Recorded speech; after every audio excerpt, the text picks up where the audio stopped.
The final factor I would include in trying to understand and predict acidity in organic compounds is defective resonance. And so resonance is one of the things that can stabilize a conjugate base and or increase the acidity of a compound. And we're going to have to look at resonance forms of the conjugate base so we could see how this will make the conjugate base less basic and thus the acid itself more acidic. And my approach to this is always to memorize some key facts. Again, once you get a foundation of factual items in your memory banks, then you can think through and compare and contrast those facts to try to come up with patterns. So a lot of people suggest that memorization is not important. It's understanding that's more important. But for me, it's almost impossible to develop understanding without having some basic facts memorized for me to think about and to understand. So I would encourage everybody, if you're trying to understand acidity, to memorize a bunch of pKa's for small representative compounds, and then as you compare and contrast those compounds to other things and see the similarities and differences, your understanding or lack thereof of the theory will enable you to make predictions with varying degrees of accuracy. So when I look at ethanol, ethanol has a pKa of 16. Phenol, which is a different type of alcohol, has a pKa of about 10. And acetic acid, you'd expect from its name acetic acid it'd be more acidic, and its pKa is 4.74 or about 5. So you notice these three organic compounds have somewhat different pKa's, acetic acid being much more acidic, ethanol being very comparable to water, and we will show the effect of resonance on the stability of the conjugate base. And as you know, there's an inverse relationship between the acid strength and the conjugate base strength. So if an acid is very, very strong, its conjugate base is very, very weak. So we have bases that are weaker, their acids will be stronger. And so let me show you the structures of some of these guys and then compare. So drawing the conjugate base in the first place is going to rely on the fact that we know the structures of the acid. So here's ethanol. And what I would say is alcohols in general, if you're going to study any chemistry, especially organic chemistry, you should see the similarity between an alcohol and water. So here we have a hydrogen bonded to an sp3 oxygen, which is bonded to a carbon. Here we have a hydrogen bonded to an sp3 oxygen, which is bonded to a hydrogen. And although hydrogen and carbon are of different sizes, they're of similar electronegativity. So that means this OH group in water is going to behave very similarly to this OH group in ethanol. So my prediction just straight up would be if the pKa of water is 16, the pKa of ethanol is also going to be about 16. And again, I would fact check this. If you want to have your pKa's for significant figures, you might want to look up more exact numbers. But just for a basic comparison, you could see that these two would be fairly similar. And now if we want a conjugate base, what we're going to do is we're going to remove the acidic hydrogen. And I'll use the organic arrow pushing way to do that. This bonded pair of electrons is going to become a lone pair of electrons on the oxygen. So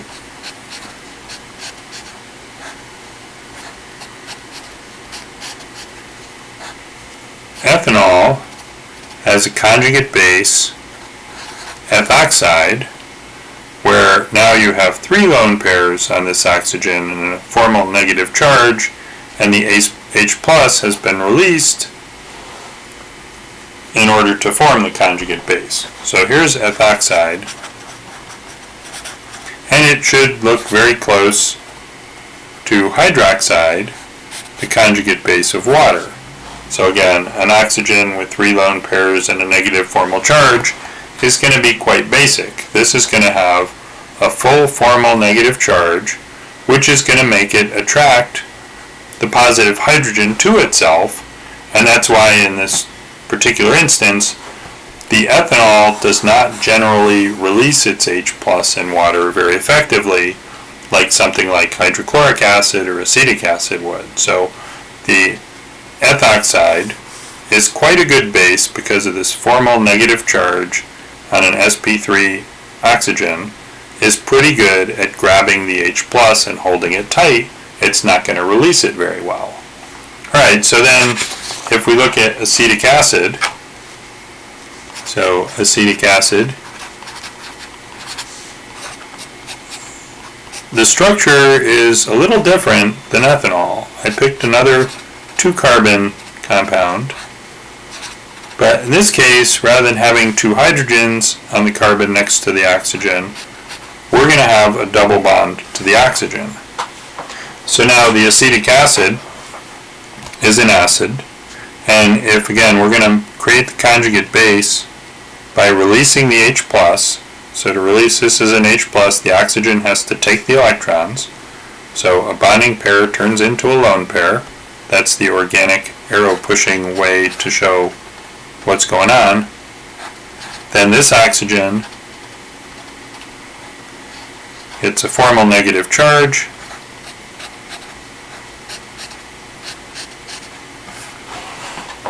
and this would be, that's acetic acid, and this is acetate, which you might be familiar with from general chemistry. It's a very common ion to look at. But see here, this oxygen having the carbonyl, or the carbon double bond oxygen next to it, allows for a possibility that this formal negative charge doesn't have to reside on this oxygen. It can move over to this oxygen. So what I'm going to do is do again some organic arrow pushing. I'm going to show this pair of electrons moving from being a lone pair of electrons to being a bonded pair, and that's going to make a double bond between this carbon and the oxygen that's currently negative. And then I'm going to take a bonding pair from this carbon-oxygen double bond and make it a lone pair on the other oxygen, because this carbon is equivalently bonded to 2 different oxygens. So like when we're doing resonance with other examples, there's no reason one of the oxygens should be double bonded all the time and the other one just be single bonded. They can sort of, as you might say, take turns being the double bonded oxygen, and thus they're taking turns being the single bonded oxygen. So what this does is and it may be a little bit oversimplified to say they take turns being the double bond, but that's the way I think about it to understand what's going on. In reality, the wave functions are the right way to think about that, but that's way beyond the scope of this course.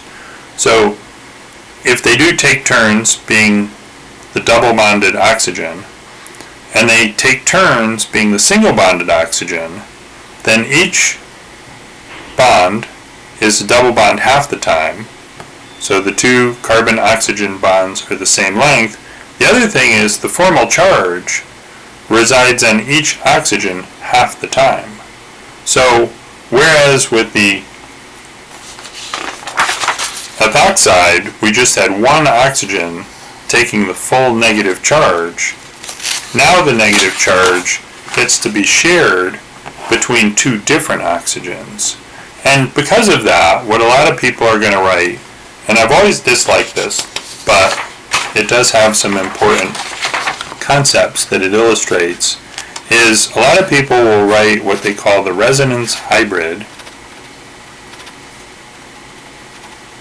where they're showing that these 2 bonds are equivalent and the negative charge is shared between the 2 oxygens. And the reason I don't like this is because in Lewis structures, I want to be able to count how many electrons are there. That's a very important idea. And this dashed line is saying that there's some number of electrons being shared in this environment, but sometimes that's going to be 3 pairs, sometimes 2 pairs, sometimes 1 pair. It's not obvious how many electrons are in this structure, right? But in any case, this is showing that in acetate, the carbon-oxygen bond lengths are the same, and the negative charge is distributed between the 2 oxygens.